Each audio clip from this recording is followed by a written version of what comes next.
നമസ്തേ. ഉത്പന്ന ഏകാദശി 2024. ഏകാദശിക്ക് ഹിന്ദുക്കൾക്കിടയിൽ വലിയ മതപരവും ആത്മീയവുമായ പ്രാധാന്യമുണ്ട്. ഈ ദിവസം പൂർണ്ണമായും വിഷ്ണുവിനെ ആരാധിക്കുന്നതിനായി സമർപ്പിക്കുന്നു. എല്ലാ വിഷ്ണു ഭക്തരും ഈ വ്രതം അതീവ ഭക്തിയോടെ ആചരിക്കുകയും ഭഗവാനെ പ്രാർത്ഥിക്കുകയും ചെയ്യുന്നു. ദ്വാദശി തിഥിയിലാണ് ഇവർ വ്രതമുറിക്കുന്നത്.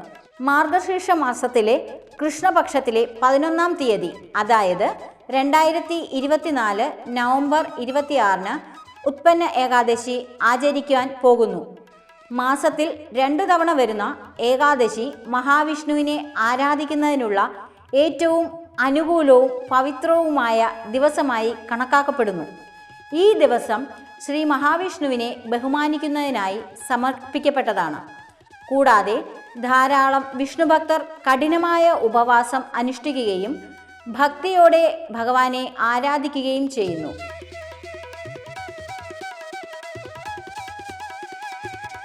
മഹാവിഷ്ണു ഈ പ്രപഞ്ചത്തിൻ്റെ സംരക്ഷകനാണ്. മാത്രമല്ല, ഈ വ്രതം വളരെ ശക്തമായി കണക്കാക്കപ്പെടുന്നു. വിഷ്ണു ഭക്തർക്ക് സന്തോഷവും ഐശ്വര്യവും ആഗ്രഹപൂർത്തീകരണവും നൽകുകയും ഭൂതകാലവും ഇപ്പോഴുള്ളതുമായ ജന്മപാപങ്ങളെ ഇല്ലാതാക്കുകയും ചെയ്യുന്നു. ശ്രീ ഗുരുവായൂരപ്പൻ്റെ അനുഗ്രഹത്താൽ ഈ നക്ഷത്രക്കാർക്ക് ജ്യോതിഷത്തിൻ്റെ കണക്കുകൂട്ടലുകൾ അനുസരിച്ച് ഗ്രഹങ്ങളുടെയും നക്ഷത്രങ്ങളുടെയും സ്ഥാനമനുസരിച്ച് ഒരു വ്യക്തിക്ക് ശുഭകരമായും അശുഭകരമായും കാര്യങ്ങൾ ലഭിക്കുന്നു. ജ്യോതിഷത്തിൽ 27 നക്ഷത്രങ്ങളെപ്പറ്റി പറഞ്ഞിട്ടുണ്ട്. മേടം രാശി.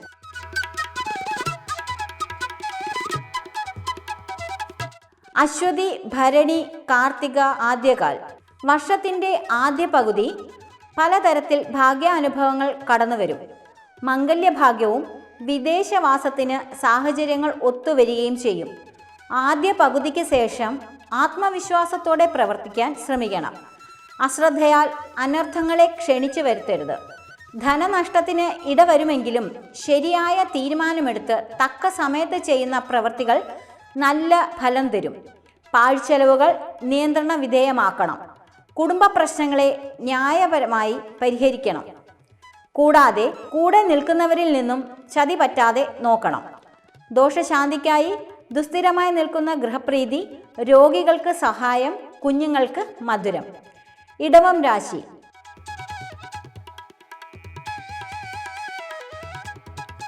കാർത്തിക മുക്കാൽ, രോഹിണി, മകയിരം പകുതി. വർഷത്തിൻ്റെ ആദ്യകാലം ചില വിഷമങ്ങൾ അലട്ടിയേക്കാം. അന്യരുടെ കാര്യങ്ങളിൽ ഇടപെട്ട് മനോദുഃഖം വാങ്ങരുത്. ധന ഇടപാടുകളിൽ ജാഗ്രത വേണം. അലസത ഒഴിവാക്കണം. വർഷപകുതി കഴിഞ്ഞാൽ കർമ്മരംഗത്ത് നേട്ടം. പുത്രകളത്ര വീട്ടുകാരിൽ നിന്നും ധനസഹായം, ഭാഗ്യാനുഭവം. വിദേശയോഗം, മത്സരങ്ങളിൽ വിജയസാധ്യത, ഗൃഹത്തിൽ സന്തോഷാനുഭവം ഇവ അനുഭവത്തിൽ വരും. നിയമയുദ്ധം അവസാനിപ്പിക്കും. ഈശ്വര പ്രാർത്ഥനയാലും ക്ഷമയോടെയും പ്രവർത്തിച്ചാൽ ഈ വർഷം ആഹ്ലാദകരമായ ജീവിതം നയിക്കാനാകും. ദോഷശാന്തിക്കായി ദുസ്ഥിരമായി നിൽക്കുന്ന ഗൃഹപ്രീതി, അർഹരായവർക്ക് ദാനം. മിഥുനം രാശി.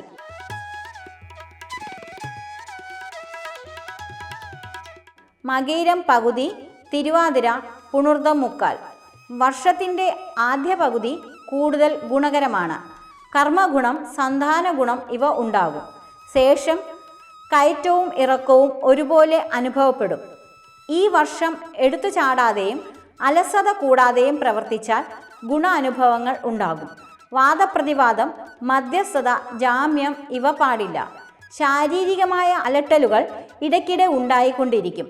വിദ്യാർത്ഥികൾക്ക് ഉപരിപഠനത്തിന് അവസരം വരുമെങ്കിലും തടസ്സങ്ങൾ വരാതെയിരിക്കാൻ ഈശ്വര പ്രാർത്ഥന ചെയ്യുക. വിലപിടിപ്പുള്ള വസ്തുക്കൾ കളഞ്ഞു പോകാതിരിക്കാൻ ശ്രദ്ധിക്കുക. അപകട ദുരിതങ്ങളിൽ നിന്ന് ഈശ്വരാധീനത്താൽ രക്ഷ പ്രാപിക്കാൻ ഇടവരും. ദോഷശാന്തിക്കായി ദുസ്ഥിരമായി നിൽക്കുന്ന ഗൃഹപ്രീതി, പ്രാർത്ഥന, വ്രതം, ജപം, ജീവജാലങ്ങൾക്ക് അന്നം. കർക്കിടകം രാശി.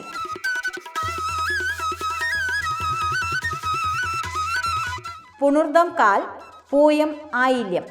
വർഷത്തിൻ്റെ ആദ്യ പകുതി വളരെ സൂക്ഷിച്ച് കാര്യങ്ങൾ മുന്നോട്ട് കൊണ്ടുപോകേണ്ടതായിട്ടുണ്ട്. ശത്രുക്കളെ കരുതിയിരിക്കുക. ആരോഗ്യകാര്യങ്ങളിലും നല്ല ശ്രദ്ധ വേണം. വർഷപകുതി കഴിഞ്ഞാൽ ഗുണാനുഭവങ്ങൾ വന്നു തുടങ്ങും. കുടുംബത്തിൽ സ്വസ്ഥതയും സമാധാനവും വന്നു ചേരും. കാര്യവിജയമുണ്ടാകും. ശത്രുശല്യം കുറയും. വിവാഹം, പ്രണയം, ദാമ്പത്യ സുഖം ഇവയെല്ലാം അനുഭവിക്കാൻ യോഗം. സർക്കാരിൽ നിന്നും പ്രതീക്ഷിക്കുന്ന ആനുകൂല്യങ്ങൾ ലഭിക്കും. തടസ്സപ്പെട്ട് കിടക്കുന്ന വിദേശയാത്ര സഫലീകൃതമാവും. വരുമാന മാർഗങ്ങൾ വർദ്ധിക്കും. നേത്രസംബന്ധമായ അസുഖം, വാദസംബന്ധമായ അസുഖം ഇവ അവഗണിക്കരുത്. ദോഷശാന്തിക്കായി ദുസ്ഥിരമായി നിൽക്കുന്ന ഗൃഹപ്രീതി, ദാന, ധർമ്മം. ചിങ്ങം രാശി.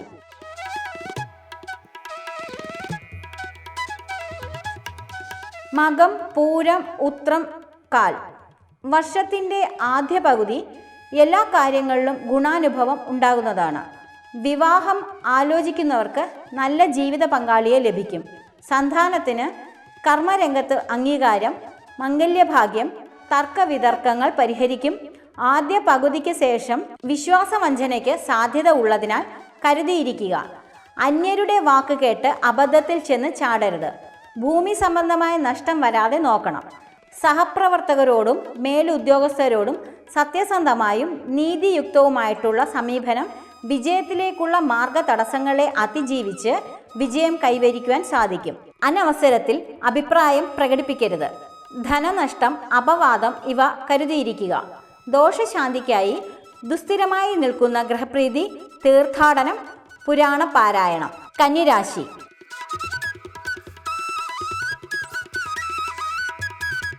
ഉത്രം മുക്കാൽ, അത്തം, ചിത്തിര പകുതി. വർഷത്തിൻ്റെ ആദ്യ പകുതി ചെറിയ വൈഷമ്യങ്ങൾ ഉണ്ടായേക്കാം. ആരോഗ്യകാര്യങ്ങളിൽ ശ്രദ്ധിക്കണം. മുട്ടുവേദന, വാദസംബന്ധമായ അസുഖം ഉള്ളവർ നന്നായി ശ്രദ്ധിക്കുക. ത്വക്ക് രോഗങ്ങൾ അലട്ടിയേക്കാം. ആദ്യ പകുതിക്ക് ശേഷം മംഗല്യയോഗം, പ്രണയം, അപ്രതീക്ഷിതമായ ധനം എന്നിവ വന്നു ചേരും. കളത്ര വീട്ടുകാരിൽ നിന്നും ധനസഹായം ലഭിക്കും. ഭാഗ്യ അനുഭവങ്ങൾ വർദ്ധിക്കും. ജോലിയിൽ പ്രത്യേക പരിഗണന ലഭിക്കും. ദോഷശാന്തിക്കായി ദുസ്ഥിരമായി നിൽക്കുന്ന ഗൃഹപ്രീതി, ആരാധന മുടക്കരുത്. തുലാം രാശി.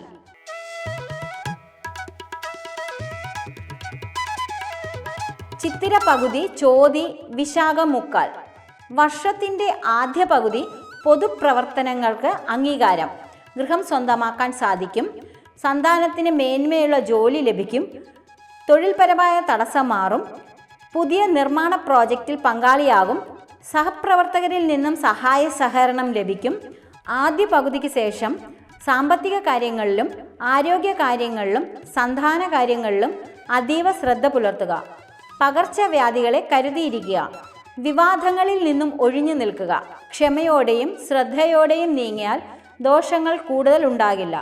ദോഷപരിഹാരമായി ദുസ്ഥിരമായി നിൽക്കുന്ന ഗൃഹപ്രീതി, വികലാംഗർക്ക് അന്നദാനം. വൃശ്ചികം രാശി.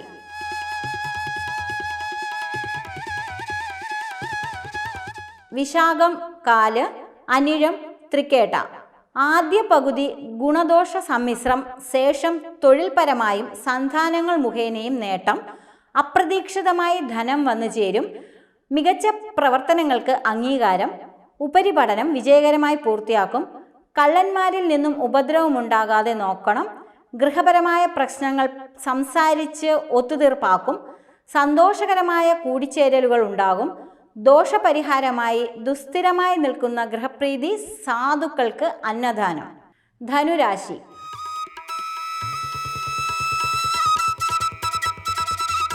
മൂലം, പൂരാടം, ഉത്രാടം, കാല്. ആരോഗ്യകാര്യങ്ങളിൽ നല്ല ശ്രദ്ധ വേണം. ജോലിഭാരം കുറയ്ക്കണം.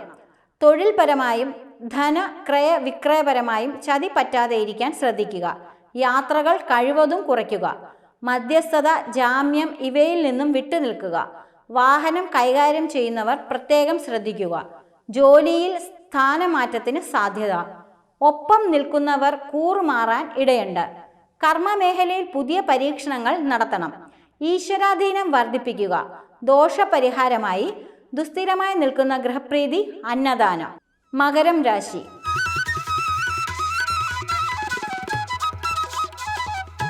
ഉത്രാട മുക്കാല്, തിരുവോണം, അവിട്ടം പകുതി. വർഷത്തിൻ്റെ ആദ്യ പകുതി പലതരത്തിലും ഭാഗ്യാനുഭവങ്ങൾ വന്നു ചേരും. ഉദ്യോഗം, വിദ്യ, കർമ്മം, ബിസിനസ് എന്നിവയിൽ ഉന്നതി. വിദേശവാസത്തിന് യോഗം. ബിസിനസ് വിപുലീകരിക്കുവാനും കരാറുകൾ, പുതിയ ഇടപാടുകൾ ഇവയ്ക്കും അനുകൂലം. ഗൃഹനിർമ്മാണം പുരോഗമിക്കും. ഗൃഹോപകരണങ്ങളും ആഡംബര വസ്തുക്കളും കൈവരും. ആദ്യ പകുതിക്ക് ശേഷം എല്ലാ കാര്യങ്ങളും വിചാരിക്കുന്നത് പോലെ നടക്കണമെന്നില്ല. പുതിയ ജോലിക്ക് ശ്രമിക്കുന്നവർക്ക് കാലതടസ്സം ഉണ്ടാകും. വിദ്യാർത്ഥികൾ പഠിപ്പിൽ അലസത ഒഴിവാക്കി പഠന പുരോഗതിക്കായി ശ്രദ്ധിക്കണം. കച്ചവട രംഗത്ത് പ്രവർത്തിക്കുന്നവർ കൂടുതൽ ശ്രദ്ധ പുലർത്തുക. ദോഷശാന്തിക്കായി ദുസ്ഥിരമായി നിൽക്കുന്ന ഗ്രഹപ്രീതി രോഗികൾക്കും വൃദ്ധർക്കും സഹായം. കുംഭം രാശി.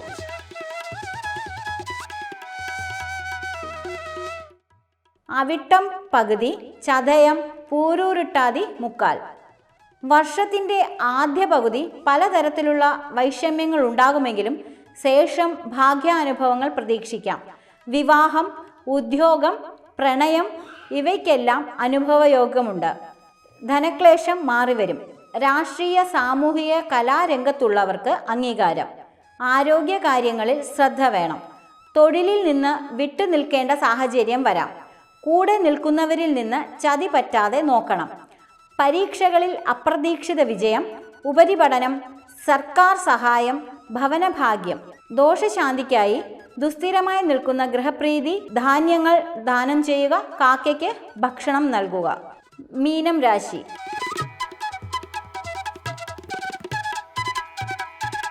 പൂരുരുട്ടാതി കാല്, ഉത്രട്ടാതി രേവതി.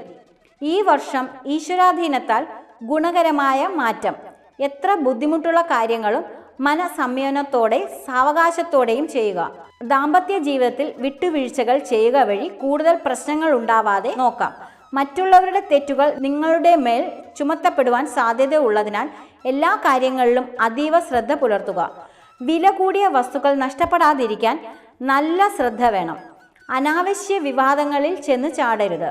വാക്കുകൾ സൂക്ഷിച്ചു ഉപയോഗിക്കുക. ധൂർത്ത് ഒഴിവാക്കുക. ക്ഷമയോടെ പ്രവർത്തിച്ചാൽ ഈ വർഷം ആഹ്ലാദകരമായ ജീവിതം നയിക്കാനാകും. ദോഷശാന്തിക്കായി ദുസ്ഥിരമായി നിൽക്കുന്ന ഗൃഹപ്രീതി, പ്രാർത്ഥന, ദേവാലയ ദർശനം, സാധു സഹായം. എല്ലാ ഭക്തജനങ്ങൾക്കും നല്ലൊരു ഗുരുവായൂർ ഏകാദശി ആശംസിക്കുന്നു.